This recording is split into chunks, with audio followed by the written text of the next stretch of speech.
today we will be doing Fire and Ice written by Robert Frost, a beloved poet. Okay, ये poem very simple, very short, छोटी सी एकदम, but it has a very deeper meaning and I personally love the meaning of it. So इसमें होता क्या है कि Robert Frost हमें बोलते हैं कि if the world were to end, obviously this world will come to an end one day or the other, but according to him this world will either end in fire or in ice. What do you mean by fire और ice? Fire and ice यहाँ पे एक तो like इनका वैसे भी meaning है, इनका लिटरल मीनिंग भी है, but it also has a symbolic meaning. ठीक है. सो यहाँ पे जो आपका फायर है it represents desire. It represents desire, सारे violent emotions. For example violence हो गया आपका, और आपका एंगर हो गया, डिज़ायर हो गया. ठीक है. So all of these violent emotions are represented by fire. Whereas आपका आइस रिप्रेजेंट्स हेट्रेड, आपके जितने भी कोल्ड इमोशंस हो गए, राइट, हेट्रेड, हेट वगैरह वगैरह, this is represented by ice. So according to Robert Frost he says कि if the world was to come to an end, it would either end in fire और in ice. या तो वो जल जाएगा या फिर इतनी ठंड पड़ जाएगी कि सारे लोग वैसे ही मर जाएंगे और ये दुनिया ख़त्म हो जाएगी. वेराज वो ये बताना चाह रहे हैं कि जो ह्यूमन इमोशंस है वो इतने सेल्फ डिस्ट्रक्टिंग है कि लोगों के गुस्से से, कि लोगों के डिज़ायर्स की वजह से ही ये दुनिया ख़त्म हो जाएगी, या फिर लोगों के कोल्ड नेचर की वजह से, लोगों के हेट्रेड की वजह से ये दुनिया ख़त्म हो जाएगी. सो this is what the poem is all about. And according to Robert Frost, he thinks that the world would end in fire first. But अगर ऐसे होता है कि दुनिया ख़त्म हो गई है but some part of it is still left, then if the world was to come to an end for the second time, then वो ice में end हो जाएगी, then it would end in ice. ठीक है. So now starting off with the poem, it is very easy, very simple, बहुत ही छोटू सी है and very easy to understand, इतनी कुछ complicated नहीं है. So let us start. एक second, give me a minute. Okay. Some say the world will end in fire, some say in ice. कुछ लोग कहते हैं कि वर्ल्ड जो है वो फायर में एंड हो जाएगा, कुछ कहते हैं कि आइस में एंड हो जाएगा. From what I have tasted of desire I hold with those who favour fire. So ये पोएट कहना चाह रहे हैं कि मेरे पास जितना एक्सपीरियंस है, जितना मैंने दुनिया को देखा है, जितना मैं दुनिया को जानता हूँ, अकॉर्डिंग टू मी जो वर्ल्ड है वो फायर में एंड होगा. It would and because of the desire of the people.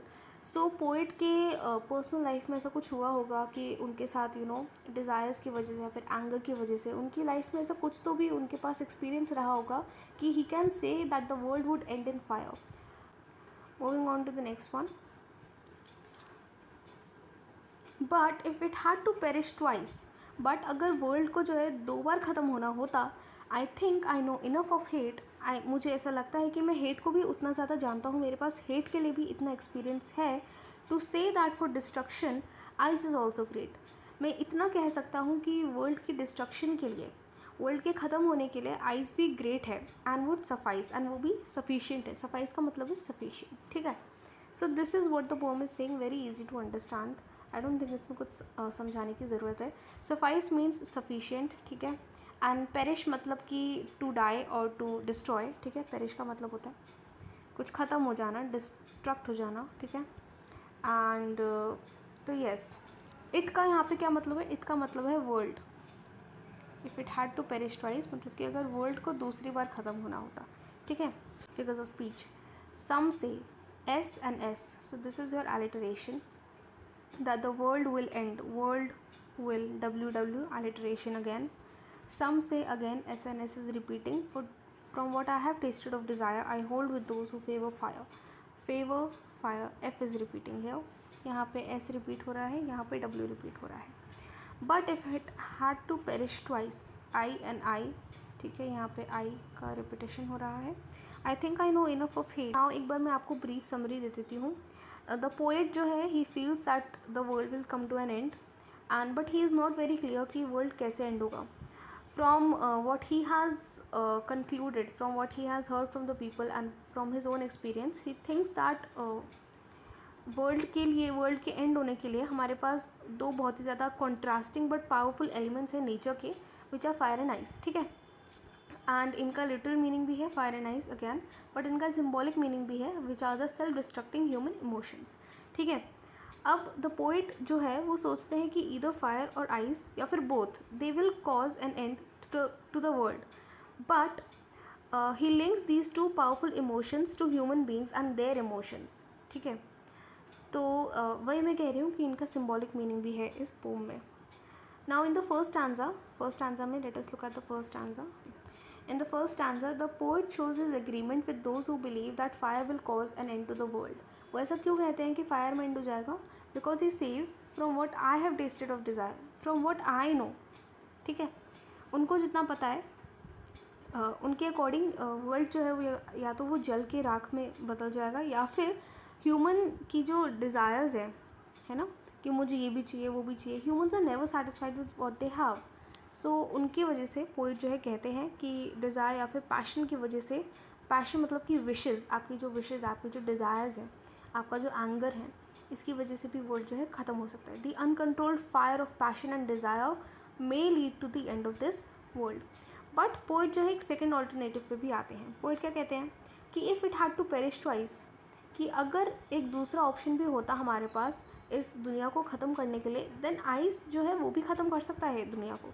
Ice का यहाँ पे ह्यूमन इमोशंस में क्या मीनिंग है? हेट। हेट मतलब कि कोल्ड रीजनिंग, कोल्ड इमोशंस। ठीक है, cool and calculated icy reasoning can lead to hate and can be the cause of the end of this world. So poet ने himself he has experienced both of these emotions of love as well as hate, of fire as well as ice. So he can say from his own experience that क्या क्या हो सकता है fire and ice की वजह से। ठीक है, तो एक तो है आपका symbolism, let me just write here. एक है आपका सिम्बोलिज्म, एक है आपका alliteration, and if we look closely I think यहाँ पे आपका इंजापमेंट भी है। कैसे है? The sentence starts from here, यहाँ पे एंड नहीं हुआ, यहाँ पे एंड हो गया। सो ये एक लाइन यहाँ से शुरू हुई एंड यहाँ पे आके एंड हुई, मतलब कि दो लाइन्स में एंड हुई है। सो दिस इज़ आपका इंजापमेंट, ये है आपका enjambment. You have to keep a note of the spellings. फिर यहाँ से शुरू हुई एंड यहाँ पे आके एंड हुई, बिकॉज यहाँ पे कोई कॉमा नहीं है, ना तो कोई और पंक्चुएशन मार्क है। देन यहाँ से शुरू हुई एंड यहाँ पे आके ख़त्म हुई है। सो दिस इज़ आपका अगेन इंजापमेंट। एंड इसका एक बार राइमिंग स्कीम भी निकाल लेते हैं। Rhyming scheme is very easy. I told you how to find out the rhyming scheme in the previous video which was of Dust of Snow, which was also written by Robert Frost. तो आपको सबसे पहले first line का last word देखना होता है, it is fire. Fire को हम ए दे देंगे। Now we have to see if fire rhymes with anything else. Does fire rhyme with ice? No it does not, so ये है आपका B. Now desire and fire do rhyme, so ये है आपका A. And ice and fire again आपका rhyme कर रहा है। सो दिस इज़ आपका फर्स्ट आंसर का है ए बी ए। ठीक है, A B A. Now coming to the second stanza. Twice fire desire किसी से राइम हो रहा है, twice and ice. See here आपका जो आइस है एंड आपका जो ट्वाइस है, both of these are rhyming, so इसको भी हम बी दे देंगे।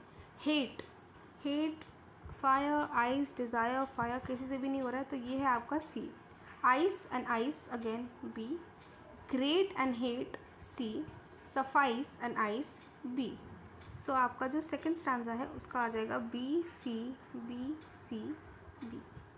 ठीक है, so this was all about the poem. यहाँ पे एक बार ग्लॉसरी देख लेते हैं। पेरिश मतलब कि die, I told you. Suffice मतलब कि सफिशिएंट। Thank you everyone.